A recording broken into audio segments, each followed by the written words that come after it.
Hey everybody, we're here today at the Black Dog Animal Rescue in Cheyenne, Wyoming. They've agreed to give us a tour, so let's go in and see what they're all about.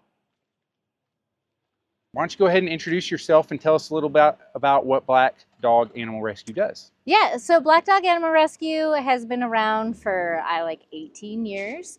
I started volunteering with them back in 2008. I've volunteered off and on since then. I started working here in February. So with the organization, it started originally to promote awareness for black dogs because they're the ones that tend to get overlooked the most in shelters. And then as things have gone over the years, now we have cats. Obviously, we take any color dogs. It doesn't matter because they all need our help. So we average about 500 animals coming through our doors every year that get rescued, and we provide them medical care if they need it. All of our animals, except for cats, all of our dogs, all stay in foster homes as much as we possibly can. That way we can learn more about them, and it's a lot more comfortable life than living in a kennel. With our cats, we do have a really great cat room, which I'll show you guys here in a little bit. And I think right now we've got 3 kittens, and then we have like 9 adult cats in our care. And so it kind of fluctuates on how many we'll have.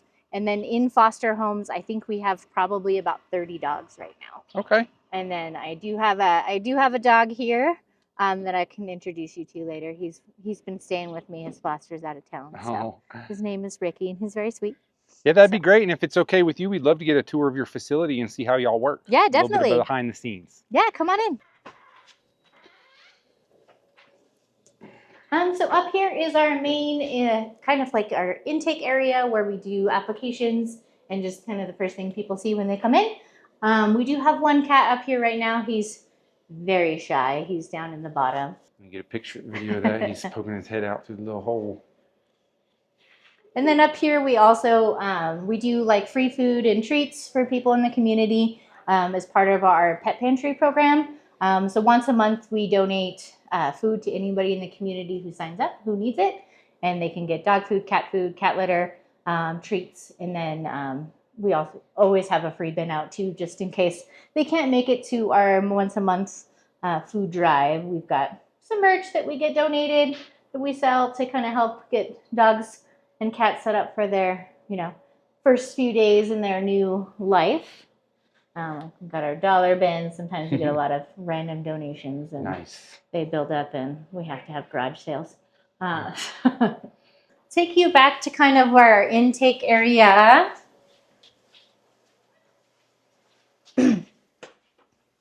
So back here is where we do like primary intakes. This is Annie. She's a dog that we just got back in. We do have a little kitten hiding in there, I think. And then we just got some surprise kittens in this morning that are over here in this kennel. If you want to see them, there's 3 little guys hiding in there. And so they came in with their mom. Annie. Is that Annie? Can I say hi? Annie. Hi, Annie. Yeah, she did good. Hi, Annie. She just got returned today, so she's a little. Hey. Oh, are you being a little butthead, huh? A little anxious. anxious. It's okay. How's it going? Oh, what a good girl. Annie. What a good girl. Good girl, Annie. And then like back here is just kind of our laundry area. We have so much laundry right now. Usually when we bring in our pack dogs, just a lot of bedding, cleaning out everything. So where we keep our clean towels. This is our intake area. We do our vaccines back here, general medical care. So where we keep all their toys and food. Now I read online that y'all are one of the largest shelters in Wyoming. One of the largest rescues in Wyoming. Okay. So we do pull a lot of dogs from like Texas. We get some from New Mexico. Sometimes we'll get some from Colorado, but sometimes Casper is another shelter that's kind of a large one that doesn't have. They just don't have a lot of resources, and so we do pull a lot of dogs from Casper too. And actually, a couple of the dogs we sent to pack this morning came from Casper, from Metro. And is that that's like a transport program? Yes. How does that work? Can you tell me a little bit about that? We have volunteers who take our vans. We got our van donated recently. We just got a new one, which is awesome. Transit van, Ford Sprinter. It's great. And so we just have volunteers that sign up and they pick up transports to take them. So we have a guy named David today who's taking them up to Torrington. Okay. And then actually on Saturday, he's picking up, I think, 4 dogs for the Cheyenne Animal Shelter, and then we're getting 2. Okay. So how does that work? How do you decide what dogs come here and what dogs go to other shelters? So a lot of it just kind of depends on what we have available for foster homes. So our fosters can kind of pick what they want to foster. So if they're looking for younger dogs, smaller dogs, bigger dogs, so we try to kind of find things that kind of fit into what they're looking for, just to make sure that we have a place for them to go. We don't like to have to utilize boarding or have dogs hang out here at the center because it's just not as fulfilling for them. So, okay. Would you say you have more of a need for people wanting to rescue here, or more dogs here? I would say And that cats. our biggest need is probably trying to get more fosters Okay. so we can actually take in more dogs, because it's just such a big need, and there's so many shelters all over the country that are just overwhelmed. And I feel like kind of with the economy now, we're seeing a lot more owner surrenders, people who can't take care of their pets anymore for different circumstances. And so it's And what would you say the biggest reasons are for people turning their dogs in or surrendering their dogs behaviors here? seems to be a lot of things. They just don't have the time or the energy to give them, and sometimes that can lead to reactivity, or it can be separation anxiety, and like they're getting their houses getting tore up. And so just that's why we started doing the pack program. Is some of those dogs that come into us that are more anxious and need some more training, they get 9 weeks of obedience training there. And so usually when they graduate, they know like at least 30 commands, and those are general commands like sit, stay. Most of them are done with hand commands. So Ricky, who I'll introduce you to, he's actually one of our pack grads. Okay, So. could you tell us a little bit about the pack program? I saw a little bit about it, but it seems really amazing how y'all work with inmates. So each dog is paired with an inmate handler, and so they go through like a training so they can learn how to become a good handler and learn how to instruct and give all the different commands. So the dogs will spend time with them in their cell. They also do lots of group time with the dogs. They get to go do play dates outside and just like a lot of enrichment. So the dogs really have somebody with them pretty much the entire time.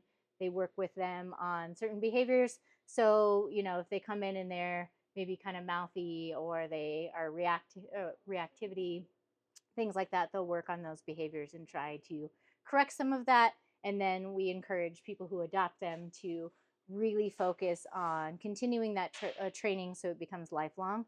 Because if you quit doing it, they don't always remember, and then they use don't it or wanna lose do it. Yes, use it or lose it. That is correct. So what would you say you see as the advantages of using inmates to train the dogs versus people that aren't in the system? Cost, I mean, if you were to take a dog to a trainer, a lot of training classes and stuff are going to cost you, hundreds to thousands of dollars for training. Whereas, we can utilize people in the community. They also are gaining life skills, something out of it too. And so a lot of them, when they get out of treatment and get out of prison, a lot of them end up becoming kind of sticking with the dog training, and it really just brings a lot of enrichment to them. We actually had a dog recently that had graduated from our pack program, and he'd just been sitting with us for a really long time. And his name is Finn, and we were just really hoping that he would find us forever. We sent him to the animal shelter to get him some more exposure, and he actually got adopted from his handler, one of his handlers he had up at the prison, which was really amazing. I bet they love having that to do while they're there with gives not them a lot to something do. to do, for and sure. probably more passionate about it, more motivated, and all that. Definitely. Okay. Well, this is a really nice area. What else do you have for us? I'll take you into Kitty City, and then I'll show you our play yard. Awesome. Very clean. I thought you said it was dirty back here. Not as clean as we normally like to keep it. Oh, Annie. So these are our dog kennels here, where we will temporarily house dogs. And then I've got Ricky in there hanging out. This is Ricky? That's Ricky. Is that your foster? He is for the moment, yes. Hey, While Ricky. his foster's out of town. And you're a black doggy. Hey, how's it going, buddy? And we'll take him outside after show you Kitty City to let him run around a little bit. Oh, he nervous at the camera. Why are you? It's okay. It's I don't know what that is. Oh my goodness. Very nice, very clean. How many dogs would you say you have here or in your program at once? Usually, probably we average around 30, I would say. Well, look at this kitty This cat. is Violet. She's one of our newer cats that we got in. She's actually going to get adopted on Oh my Monday. goodness, you're sweet. Come here. So she's very sweet. Oh, she's greeting us at the door. So we have got some kennels set up in here. So today we're gonna put all the cats in kennels so we can do a deep clean on all their suites and condos. One thing I noticed that probably won't pick up on the camera is it smells really nice in here. It doesn't smell like cats. A lot of times when you see cats and you know there's cats before you see them. We clean out all their litter boxes every morning, sweep, wipe down their condos. So these are considered condos over here. These are the suites. So we shake out all their bedding and try to keep things really clean because they're animals. They can't do it themselves. So they really depend on us to make sure they have a nice, clean, peaceful place to be. Okay. So why don't you tell me a little bit about what you think would help that the community could do to prevent animals from getting in the shelter in the first place? Spay and neuter your pets. Spaying and neutering. So the Cheyenne Animal Shelter is actually really great. They do spay and neuter programs. So I think that's really beneficial to kind of help limit the pet population. We do see a lot of backyard breeders here in town, like the surprise puppies we got yesterday. I don't think they wanted to tell us that they had mom in the car. We offered to spay mom, and it's one of those things. You try your best and see what you can do to help. I think the other thing that's really important is like we do offer vaccine clinics. We do FERCP and Bordetella and DHPP for dogs and cats. We offer them for low cost or free to the community with a Petco grant that we have.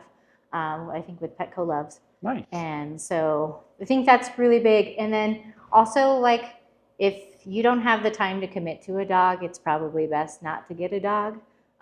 Or, finding really good resources for maybe they go to doggy daycare or things like that to help them be enriched, because I do see a lot of the people who get dogs that they don't know anything about the breed, and then they become very overwhelmed, like Belgian Malinois. We had one that came in to us. She was really scared. She came from the shelter. She came from a hoarding case.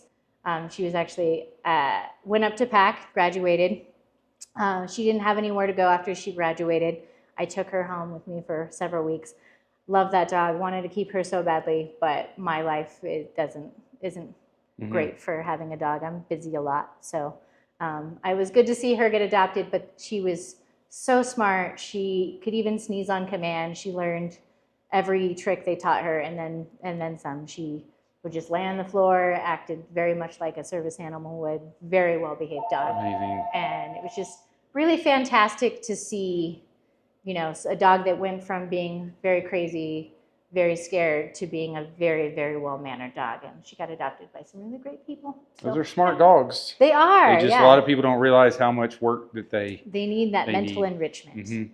That's another thing I think a lot of people don't realize is sometimes mental stimulation is actually very beneficial to dogs, more so than maybe going on an hour walk. If you give them, nose work or like a treat puzzle or something like that to enrich their brain, it really does kind of wear them out more mentally and helps with a lot of those behaviors. Great. So, is there anything else that you want to show us while we're here? I mean, in here, most of the cats we have in here right now, a lot of them are cats that are looking to be only cats. They don't necessarily enjoy each other's company. So they tend to be the cats that stick around with us a little bit longer. So we've got one over here on the end named Celeste. We've had her for a little bit longer. She came into us actually as a pregnant mom, and she had some babies, and hoping to get her adopted. So she's 3 years old. She's just really sweet. She just can be a little spicy sometimes too, because I think she was a street cat before. So, but she is very sweet, and she does like attention. So, yeah. Okay. Well, I can take you to we can grab Ricky, and I can take you out and show you the yard. Yeah, that'd be great. Okay. Hi, Ricky. You want to come hang out? Come here. You don't know about that camera. Hey, Ricky. How's it going, buddy? I'll How's get you it some going? treats and we can show you some of his tricks he Yeah, knows let's too. see. Oh, wow. Oh, this is So nice. we just had it redone. So we just had a donation come in for a memorial in memory of a loved one that had passed away, and so this was result of the funding that we got from that. So Beautiful. we just had the AstroTurf put in. So before it was just a plain yard, there was no trees, it was just rock, gravel, dirt, and weeds. And so they came in, spent it was about a week and a half, came in, excavated the whole yard, and went in and put in new beams around, put in some drainage. They're still going to come in and actually take the tires that are over there. They're going to get turned upright and kind of become a little obstacle course area. Awesome. And then we've got I guess, Eagle Scout project. They're going to be donating some picnic tables and some new benches for us too in August. So we'll probably be having our kind of grand reveal in either late August or early September. Okay. So, is there yeah. anything that y'all need here that you aren't already receiving? What would you say your greatest need is right now? I think our greatest need a lot of the time can be like pet food donations. Right now it was kitten season, so we do end up getting a lot of kittens. And so that's kind of a good need for us, I would say. We do get a lot of like bedding and stuff from the community, so I feel like we're pretty well established on like bedding. We're looking to raise some money. Wild Gifts Day is coming up on the 15th. So that is basically Wyoming Nonprofit Day. So all the nonprofits all across Wyoming are all competing, I guess, with each other for the community's money, if you will. And so our goal is to raise $30,000 this year that would go towards vaccines, food, general veterinarian care for the animals. We're also hoping to have our fence restained and power washed at some point. So that's all, I think, our last project to complete for the yard. So yeah, and we'll put your information down in the description down below the video so that if anybody wants to donate to y'all, they can. I can give you the link for Wild Gives. That would be great. Yeah, we'll do 15th, that. So. And you know, we rely on donations doing what we do as well. We partner with an organization called Trucks for Pups out of Dallas, Texas, that works to be kind of a hub for a lot of the rescue community as far as putting funding with volunteers and putting all those resources where they need to go. So they've partnered with us and they're helping us out with our travel expenses as we travel around the country doing this. So we understand the importance of that. What a good boy. You lay down? So let's show, Down. Oh, you gonna pray? Here, pray. That's a good boy. That's a good boy. Down. He really likes pray. Can you see it pretty? That's a good one. Can you see it pretty? Can you see it pretty? Yeah, it's a good boy. He also really likes to play fetch. I've got a ball. He probably. You want to play ball? He says you got treats though. You want this ball? No? You want my treats? Sit. Shake. Good job. Stay. And he takes treats so gentle. Can you catch? Oh, that was a good job. So is there a specific dog story that sticks in your mind that really speaks out to you that got you into this? Or there is actually. So I started volunteering in 2008, and I was probably, I don't know, maybe 2010, maybe a little bit later. I was driving to work one day and I saw this dog. He was limping and it was cold and couldn't catch him. And so he was running around by the railroad tracks. So the very next day, I ended up finding him laying on the side of the road in a dead deer carcass trying to stay warm. He was covered in snow. He had a broken leg. His head was all gashed open. His tail looked like it had been stuck in a meat grinder. He was in really rough shape. I actually thought when I saw him, I thought he was dead. He ended up jumping in my car. I rushed him to the vet, and turns out he ended up being dumped by somebody who had adopted him from the animal shelter. And the vet said it was likely he was probably thrown on the back of a pickup truck due to his injuries. We took him in. I reached out to Brittany with Black Dog and was like, hey, can we help take this dog? So I fostered him. I think I had him for about 2 months when I found him. He weighed about 15 pounds. He was a 5-year-old pit mix. And by the time he was rehabilitated, he was like 40 pounds. Wow. And then I got adopted from some friends. He ended up living in Arizona, living out his retirement life with a pool and another dog friend. And I think in the end, he was like 60 pounds. Wow. Very fat and happy. His name was Zyler. Aww. And he really kind of made rescue kind of really stick for me, and just really made me realize how impactful fostering really is. Like, I don't actually have dogs of my own right now. I haven't had a dog in over 3 years. I had 2 boxers that I lost within about a couple months of each other from old age. And just really, I realized that there's a lot of dogs that don't get along with other dogs, and we can't help them because there's not a foster home that doesn't have other pets. And so it's a great way for me to be able to give back and still live the life that I live, and go and travel and do stuff, and just make it kind of more short term too. Yeah, and thank you for doing that, because Yeah. it takes a special person to foster dogs, because you fall in love, and then but it's all in how you look at it, I guess. It's hard, but I think of it as like, if I were to keep them, then their story could be very different. And it's like Aria, she was the Belgian Malinois mix I was telling you about. I would have loved to have kept her. She was like the perfect dog, but she really needed another dog friend, and I don't need 2 dogs. Mhm. And so it was just seeing her interact with her new family. I knew that her story was bigger than mine. And just, I feel like when it's time for me to have a dog, the right one will come along, and it'll be great. So. Well, that's one thing that we share is with Bound by Dogs and with y'all, is giving dogs a second chance. Yeah. So we appreciate you doing that. Is there anything you want to tell our followers about what you need here? If they want to help out, how they can do that? Yeah, if anybody wants to donate, you can donate on our website. It's just www.bdar.org, so Black Dog Animal Rescue abbreviated. We're always looking for foster homes if you're in the area and would like to foster. It's a really great opportunity to bring either a dog or maybe kittens into your home. And always looking for food donations, and basically stuff to go towards veterinarian is, I think, our biggest need is financial donations, so we can make sure that all the animals that come in our care are all taken care of. Like, we just got a bulldog the other day. He got adopted this week, and he was a medical hot mess. And so, donations helped get his eye taken care of, and like, he's got skin issues, and just, gave him a second chance. Okay. Well, thanks again for showing us around. That's one thing that we found as we travel across the country that we all share, is our love for dogs. Yes. And our desire to help the ones that maybe aren't wanted, or the difficult cases. So we appreciate what you do for the community.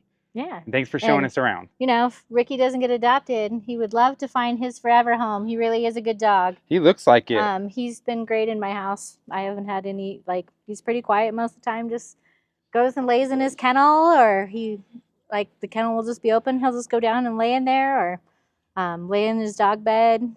He's not sure about sleeping in the bed yet. I may be spoiling him. His foster might be mad when we get back. Nothing wrong with that.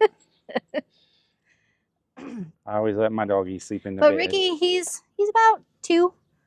We've had him for a really long time. And a lot of it, I think, is because he's a little barrier reactive when he sees other dogs, and he barks. And I think a lot of his issues come from fear. He's always kind of looking for, what might be happening or going on, and just concerned. And I do think, if he could overcome that, just knowing he's got a safe home to land in and somebody who cares. So. Yeah, that's the way my Arthur is I always tell people he doesn't want to hurt anybody. He just thinks you want to hurt him. Right, exactly. So, it takes a little bit of getting used to.